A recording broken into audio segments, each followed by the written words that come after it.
வணக்கம். நம்ம சேனலுக்கு தொடர்ந்து ஆதரவளித்துக் கொண்டிருக்கும் நல்ல உள்ளங்களுக்கு நன்றி. தொடர்ச்சியாக ஆதரவு கொடுங்கள். திமுக கொத்தடிமையாகிவிட்டதா கூட்டணி கட்சிகள்? ஏன்னா கொஞ்ச நாளைக்கு முன்னாடி அண்ணாமலை இருக்கும்போது சொல்லுவார், திமுகவுடைய கூட்டணி கட்சிகள் அறிவாலயத்தின் அடிமை ஆகிட்டாங்கன்னு.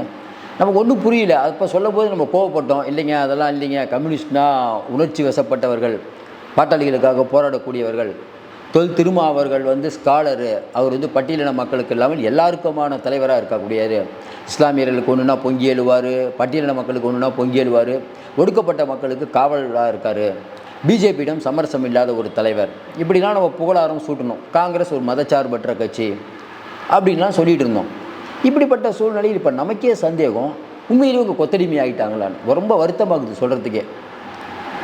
தமிழ்நாட்டில் ஒரு சென்னையில் எல்லா பேருந்துகளும் அரசு பேருந்துகள் உங்களுக்கு தெரியும். அப்படிப்பட்ட சூழ்நிலையில் நேற்று அதில் ஒரு தனியார் ஒரு மினி பேருந்தை இன்ட்ரடியூஸ் பண்ணுறாங்க. மாசு அவர்களும் தமிழச்சி தங்கப்பாண்டியெல்லாம் கொடி அசைக்கிறாங்க. கம்யூனிஸ்ட்டு குறைஞ்சபட்சம் ஒரு அறிக்கை கூட விடலை, கண்டன அறிக்கை கூட விடலை. அப்போ என்னங்க, நீங்கள் உங்களுக்கு சீட்டுக்காக நீங்கள் எந்த எல்லைக்கும் போவீங்களா? கேட்டால் தீக்கதிரில் பே சண்முகம் அவர்கள் பேட்டி கொடுக்குறாரு, சீட்டுக்காக நாங்கள் இருக்க மாட்டோம், எங்களுக்கு கொள்கை தான் முக்கியம். சரி, கொள்கை முக்கியம். உங்களுக்கு ஆட்சியில் பங்குன்னா ஆட்சியில் பங்கு கேட்க மாட்டீங்க. சீட்டு எண்ணிக்கை தரலைன்னா கூட்டணி மாற முடியுமா? திமுக நல்லா தெரிஞ்சு வச்சுக்கிச்சு, இனிமேல் இவர்கள் எங்கேயும் போக மாட்டாங்க. ஏன்னா அதிமுக பிஜேபி கூட்டணி வந்துருச்சு, இவங்க வேறு எங்கே போவாங்க? திமுக கொடுக்குற சீட்டை தான் நிற்கணும். அந்த மமதை தானே திமுகவுக்கு இருக்குது. பிஜேபி இந்தியா முழுக்க கூட்டணி ஆட்சி நடத்துது, கரெக்டுங்களா? தமிழ்நாட்டில் 10 பேர் வச்சுட்ருக்க பிஜேபி ஆட்சியில் பங்குன்னு அண்ணாமலை கேட்குறாரு, கரெக்டுங்களா? பாட்டாளி மக்கள் கட்சி கேட்குது, தேமுதிக கேட்குது, விஜய் கொடுக்குறாங்கிறாரு. ஆனால் திமுக கூட்டணி கட்சிகள் மட்டும் இந்த பேச்சை எடுக்காததுக்கு காரணம் என்ன? பக்கத்தில் பார்த்தீங்கன்னா ஐயா தொல் திருமாவளவன் அவர்கள் திருச்சியில் மாநாடு போடுறாரு. இந்த மாநாடு நடத்த எத்தனை இடையூறு தெரியுமா? நம்மளை மாநாடு போட விட மாட்டுறாங்க. அதாவது பொதுவான இடத்தில் இருக்கக்கூடிய கொடிக்கம்பங்களை அகற்றணும்னு நீதிமன்றம் சொல்லுது. எல்லா கொடிக்கம்பும் அப்படியே இருக்குது. விடுதலை சிறுத்தைகள் கொடிக்கம்பம் மட்டும் அகற்றப்படுது. பட்டியலினத்துக்காக எதிராக இங்கே சதி நடக்குதுங்கிறாரு. சதியை பண்ணுறது யார்? இன்றைக்கி தமிழ்நாட்டில் யார் ஆடுறா? நமக்கு ஒன்றும் புரியல. மோடி ஆடுறாரு, பாசிச பாஜகவா, இல்லை கொள்ளைக்காரர்னு நீங்கள் சொல்லக்கூடிய எடப்பாடி ஆட்சியா? நமக்கு ஒன்றும் புரியலையே. நீங்கள் சொல்கிற மனுநீதி சோழன் என்று அழைக்கப்படுகிற ஸ்டாலின் ஆட்சி அல்லவா நடக்கிறது. செல்வ பெருந்தகை அவர் குடும்பம் நல்லா இருக்கணும், கட்சி என்ன பண்ணாலும் பிரச்சனை இல்லை, அவர் பண்ணுவார் எல்லா வேலையும். அதாவது காங்கிரஸ் இன்றைக்கி டிமாண்ட் பண்ணுற இடத்துல இருந்தாலும் காங்கிரஸ்காரங்க என்ன நினைக்கிறாங்க? நமக்கு இது போதும், அவ்வளோதான். நம்ம பசங்க நல்லா இருக்கணும், நம்ம பையனுக்கு சீட் கிடைக்குதா, நமக்கு சீட் கிடையாது, அவ்வளோதான். கட்சியை வளர்க்கணுங்கிற எண்ணம் காங்கிரஸுக்கு இருக்கிறதா? அண்ணாமலை ஆகட்டும், நயினார் ஆகட்டும், எவ்வளோ பேரை போட்டு அந்த கட்சியை டெவலப் பண்ணுங்கிற வேலையை ஈடுபட்டு கொண்டிருக்கிறார்களா இல்லையா? காங்கிரஸ் என்ன பண்ணுது? நீங்கள் கேட்கலாம், கூட்டணி ஆட்சி நடத்துகிறாங்க, நிறைய கடிவாளம் இருக்குன்னு. வாழப்பாடு ராமமூர்த்தியும் இதேமாதிரி ஜெயலலிதா மாட்டு இருந்தார், அப்போ கட்சி வளரல. இப்போ மறைந்த ஈவி.கே. சிலங்கோவன் எனக்கு நல்லா வேண்டியப்பட்டவர். அவர் ஈவி.கே. சிலங்கோவன் தலைவர் பதவியில் இருக்கும்போது அப்போ தான் காங்கிரஸ் ரியல் காங்கிரஸ். அவரும் மூப்பனார் அவர்கள் தலைவராக இருக்கும்போதுன்னு பார்த்துருக்கேன். அதே மாதிரி வாழப்பாடு ராமமூர்த்தி, எம்பி சுப்பிரமணியம், இந்த மாதிரி ஆட்கள்லாம் இருந்த இடத்துல ஒன்றுமே புரியல. செல்வ பெருந்தகை இருக்கார், அவ்வளோதான். திமுக மாதிரி ஒரு கவர்மெண்ட்டே இல்லைங்கிறாரு. ஏங்க, காமராஜர் ஆட்சி அமைக்கணும்னா சொல்லிகிட்டு இருந்தீங்களே, அடிக்கடி சொல்லிகிட்டு இருப்போம்ல, ஏதோ ஒன்று சொல்லணும், நீங்கள் உருட்டணும்ல. மனுநீதி சோழன் ஆட்சி நடக்குதுன்னா அப்போ இனிமேல் காங்கிரஸ் முதலமைச்சர் ஆகணுங்கிற எண்ணமே இல்லை. இதே மாதிரி அடிமைகளாக இருப்பீங்களா? கோபம் தான் வருது பேசும்போது. விடுதலை சிறுத்தைகள் தொல் திருமாவளவன் இங்கே கோயம்பேட்டில் மீட்டிங் போகிறாரு, இடம் கொடுக்கல, லாரி மேலே நின்று பேசுகிறார். தொடர்ந்து பட்டியலின மக்களுக்கு கொடுமை நடக்குது, எங்களுக்கு கொடுமை நடக்குது, ஆனாலும் திமுக கூட்டணியில் இருப்போம். என்னங்க அது பேச்சுது? என்னங்க நீங்கள் இல்லைன்னா இன்றைக்கி திமுக கூட்டணி இல்லைங்க. கூட்டணி பலத்தால் தான் ஜெயிக்கிறீங்க. பிசிக்கு அந்த 2-3 சீட்டில் நீங்கள் ஜெயிச்சா தான் உயிர் வாழ முடியுமா, இல்லை கட்சி நடத்த முடியுமா? திருமாவுக்கு அப்படி எண்ணம் இருக்கா? அவரே சொல்கிறாரு, நாளைக்கு திமுக கூட்டணி விட்டு போயிட்டோம்னா இடி சிபிஐ வச்சுங்களை மிரட்ட முடியுமான்னு. யார் உங்களை மிரட்ட முடியும்? உங்கள்கிட்ட மடியில் கனம் இல்லை, வழியில் பயம் இல்லை, யார் உங்களை மிரட்ட முடியும்? ஏன் தயக்கம்? கேட்டால் மதச்சார்பற்ற பாஜக. ஏங்க, இந்த ஒரு விஷயத்தை சொல்லிட்டு எவ்வளோ நாள் ஓட்டிகிட்டு இருப்பீங்க? மோடி சொல்கிறோம், ஒரு தேர்தல் பரவாயில்ல, ஒரு தேர்தலில் ஒரு இஷ்யூ, 2வது தேர்தலில் வேறு இஷ்யூ மாறிடும். ஆனால் தமிழ்நாட்டில் தொடர்ச்சியாக ஒரு 3-4 தேர்தலில் பார்த்தீங்கன்னா பிஜேபி தான் இஷ்யூ. நாடாளுமன்றத்தில் பிஜேபி இஷ்யூ ஒர்க் அவுட் ஆகும், சட்டமன்றத்தில் ஒர்க் அவுட் ஆகாது. 2021 எப்படி எடப்பாடி பழனிசாமி 66 சீட்டு ஜெயிச்சார்? கொஞ்சம் யோசனை பாருங்கள். பிஜேபியை வச்சுக்கிட்டு 10 வருஷம் ஆட்சியில் இருந்து. ஏன்னா எதுக்கு தேர்தல்? தமிழ்நாட்டு முதலமைச்சர் யார்? எடப்பாடி வேணுமா வேணாமா? வரக்கூடிய தேர்தல் ஸ்டாலின் வேணுமா வேணாமா? அவ்வளோதான். அப்போ சட்டமன்ற தேர்தலுக்கு ஒரு மாதிரி வாக்களிப்பாங்க, நாடாளுமன்ற தேர்தலுக்கு ஒரு மாதிரி வாக்களிப்பாங்க. அதான் தமிழ்நாட்டு மக்கள். இன்றைக்கி நமக்கு என்ன புரியலன்னா, கம்யூனிஸ்டுகளுடைய கோர் ஓட்டு அப்படிங்கிறது தொழிற்சங்கம், தொழிலாளர்கள், ஆட்டோ தொழிலாளர்கள், தொழிலாளர்கள்.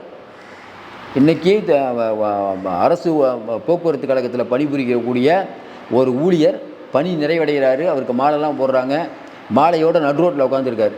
எனக்கு பணிக்கொடையும் வழங்கப்படலை, ஓய்வூதியம் வழங்குவாங்களான்னு தெரியலன்ட்டு. கம்யூனிஸ்ட்டு அங்கே போய் நின்று பெரிய போராட்டம் நடத்தியிருக்க வேணுமா வேணாமா? ஏன் நடத்தலை சார்? உங்களுடைய கோர் ஓட்டு அதை இழக்கிறீங்க சார். இன்றைக்கி தனியார் மயமாக்கும், கொஞ்ச நாளைக்கு முன்னாடி தனியார் மயமாக்க கொள்கை சென்னையில் நம்ம தனியார் பேருந்து வரப்போகுதுன்னு நீங்கள் கண்டனம் தெரிவிச்சிங்க. இன்றைக்கி கொண்டு கொடி அசைக்கிறாங்க. ஒன்றுமே இல்லையே, ரியாக்ஷனே இல்லையே. அப்போ நம்ம எப்படி புரிஞ்சுக்கிறது? இல்லைங்க, அறிவாலயத்திலேருந்து நிறையா தலைவர்களுக்கு மாதம் அமௌண்ட்டு போகுதுங்க, சொல்கிறதுக்கே கஷ்டமாகுது. நம்ப முடியல சிலதெல்லாம். ஒரு பக்கம் சொல்கிறாங்க அண்ணாமலை பணம் நிறையா தொழிலதிபர்கள்ட்ட வாங்குறாங்கன்னு சொல்லும்போது நம்ப முடியல நம்மளால். என்னங்க, ஏன்னா பிஜேபி எனக்கு பிடிக்காதுங்க, வரக்கூடாது. ஆனால் அண்ணாமலை பணம் வாங்குவாங்கிறது இன்னும் ஏற்றுக்க முடியல மனசு. அவர் ஏன்னா ஆதாரம் இல்லாமல் நம்ம சொல்கிறது ஆனால் நம்புற மாதிரியே இருக்குது சொல்கிறதெல்லாம். இல்லைங்க பாருங்கள், இதெல்லாம் நடக்குது. ஒரு விஷயம் வந்தால் பரவாயில்ல, எது நம்ம நடுநிலையான பத்திரிக்கை, கரெக்டான சோர்ஸ் அவங்களே சொல்கிறாங்க. அப்போ என்னங்க, அண்ணாமலை ஏன் அவர் இப்போ பண்ணுற நடவடிக்கை அந்த மாதிரி தான் இருக்குது. இருந்தாலும் நம்ம மறுக்கிறோம். அண்ணாமலை பண்ணியிருக்க மாட்டாருங்க, அவருக்கு தெரியும், அவர் கூட இருக்க யாராவது வாங்கலாம், அவர் வாங்கியிருக்க மாட்டார், அப்படி தான் நம்ம நம்புகிறோம். அதே போல் இப்பயும் கம்யூனிஸ்டுகள் வாங்குவாங்களாங்க மாதம் பணங்கிறது? என்னங்க அது? மற்ற கட்சியை சொல்லுங்கள். விடுதலை சிறுத்தைகளில் தொல் திருமாவளவன் திமுக கூட்டணி வேணான்னு அவர் மட்டும்தான் இருப்பார், எல்லாம் அங்கே திமுகவில் இருப்பாங்க. அந்த அளவுக்கு நிலைய வித்வான்கள் ஆகிட்டாங்க. தொல் ரவிக்குமாரெலாம் மிகப்பெரிய வித்வான் ஆகிட்டார். நம்ம என்ன பேசுகிறதுன்னு தெரியல.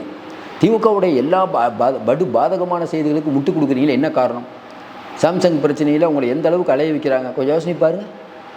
இன்றைக்கி வேங்கை வயலில் இன்றைக்கி அவ்வளோ வேங்கை வயலில் திருமாவர்கள் எடுத்த நடவடிக்கை விடுதலை சிறுத்தைகளுக்கு உடன்பாடா?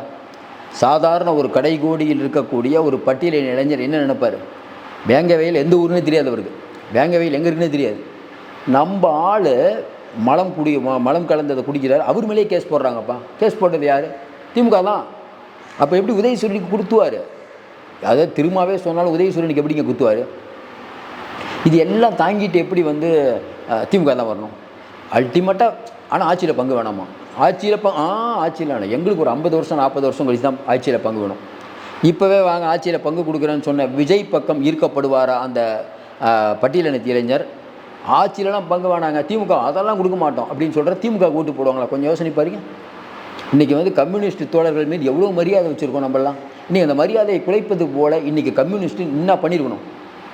சென்னையில் மினி பேருந்தை கொண்டு வந்தால் அப்புறம் என்ன நடக்குது? இப்போவே பணிக்குடை தரதில்லை, அரசு ஊழியர்களுக்கான அங்கீகாரம் இல்லை, காலி பணி இடங்கள் நிறையா இருக்குது. கொஞ்சம் யோசனை பாருங்கள். இன்றைக்கி இருக்கக்கூடிய அரசு ஓய்வூதியம் இல்லை, இவ்வளோ பிரச்சனை இருக்கும்போது அரசு ஊழியர்களுடைய எண்ணிக்கையை குறைக்கிறது அப்படிங்கிறது அரசினுடைய கொள்கை முடிவாக இருக்கும்போது, இப்படி ஒரு பொது போக்குவரத்து தனியார் அப்படின்னு உள்ளே வரும்போது நாளைக்கு அரசு பேருந்துகள் இல்லை, தனியார் பேருந்துகள்லாம் என்ன நடக்கும்? வாடிக்கையாளரும் பாதிக்கப்படுவோம், மக்களும் பாதிக்கப்படுவாங்க, தொழிலாளர்களும் பாதிக்கப்படுவாங்க. இது எப்படி கம்யூனிஸ்டாக உங்களுடைய ஆதாரபூர்வமான வாக்கை இழந்திருக்கிறீர்கள்? அதற்கு ஒரே காரணம், நீங்கள் தனியாக நிற்க பயப்படுறீங்க. ஒரு காலத்தில் கம்யூனிஸ்ட் தனியாக நின்றது சங்கரையாளாக இருக்கும்போது இப்போ நமக்கு ஒன்றும் புரியல, ஏன் இந்த தடுமாற்றம்? சண்முகம் அவர்கள் வரும்போது பெருசாக பண்ண போகிறாரு, திடீர்னு ஒரு வார்த்தை மட்டும் சொல்கிறீங்க, பஞ்சமி நிலத்தெல்லாம் மீட்கணும். எப்போ மீட்பீங்க? இது எத்தனை வருஷமாக சொல்லிகிட்டு இருக்கீங்க? குறைஞ்சபட்சம் ஒரு போராட்டம் ஆர்ப்பாட்டம். திமுக இன்றைக்கி நீங்கள் இல்லைன்னா திமுக கதி கலங்கிருங்க. ஒரு செங்கலை உருவுனா போதும். வேல்முருகன் ஒரு அறிக்கை விட்டால் திமுக பயப்படுதா இல்லையா? சட்டசபையில் வேல்முருகனுக்கு இருக்கக்கூடிய தைரியம் உங்களுக்கு எங்கேயே போனது? சட்டசபையில் வேல்முருகன் பேசினார்ல, அப்பாவு ரொம்ப ஓவராக பேசிகிட்டு இருக்காரு, அமைச்சர்கள்லாம் பேசுகிற வார்த்தைலாம் பேச முடியல, அந்த அளவுக்கு பேசுகிறாங்கல்ல. நீங்கள் எங்கே போனீங்க? ஆட்சியில் பங்கு வேணாங்கிறீங்க. திமுக செய்கிற எல்லாத்தையும் அதாவது ஏடிஜிபி கடத்தினாலும் சரி, எதுனாலும் சரி, நீங்கள் பதிலே சொல்ல மாட்டீங்க, ஏதாவது அமைதியாக இருப்பீங்க. இது எப்படி சரியாகும்? ஞானசேகரன் விஷயத்தில் மகளிர் அமைப்புகள்லாம் பொங்கி எழுந்திருக்குமே, கம்யூனிஸ்ட் மகளிர் அமைப்பில் ஏன் பொங்கி இல்லைல? இதே எடப்பாடி பழனிசாமி ஆட்சியில் தனியார் பேருந்து ஊக்குவிச்சிருந்தா எந்த அளவுக்கு பேசியிருப்பீங்க? வரக்கூடிய செய்தி மறுபடியும் சொல்கிறோம், வரக்கூடிய தேர்தலில் திமுகவை கூட மக்கள் மன்னிப்பார்கள். திமுகவுக்கு அடிமை சாசனம் எழுதி கொடுத்த அந்த கூட்டணி கட்சிகளை மக்கள் பார்த்துட்ருக்காங்க சார். நீங்கள் கூட்டணியில் இருந்துக்கிட்டே நீங்கள் தப்பு, நாங்கள் கூட்டணியில் தான் இருந்தோம், ஆனாலும் தப்புங்க, ஒரு எதிர்க்கட்சியே நாங்கள் தாங்க, அப்படி செயல்பட்டால் உங்கள் மீது மரியாதை வரும் சார். மக்கள் உங்களை ரொம்ப மக்கள் உங்களோட புத்தாளிங்க. நீங்கள் தீக்கதிரில் ஒரு இன்ட்ரி கொடுத்துட்டோம், சும்மா பேசிட்டோங்கிறனால மக்கள் உங்களை நம்ப மாட்டார்கள். களத்தில் என்ன பண்ணுறீங்கிறத நம்புவாங்க. எப்போ பார்த்தாலும் பிஜேபி வந்துருன்ட்டு உங்களுடைய அடையாளத்தை இழந்து கொண்டே இருப்பீர்கள். இது நல்லதுக்கல்ல. நம்ம என்ன சொல்கிறதுன்னு தெரியல. பொறுத்திருந்து பார்ப்போம். நிறைய ஆன்மீக தகவல் கொடுத்துருக்கோம். தொடர்ந்து ஆதரவு கொடுங்கள். மீண்டும் சந்திப்போம். நன்றி.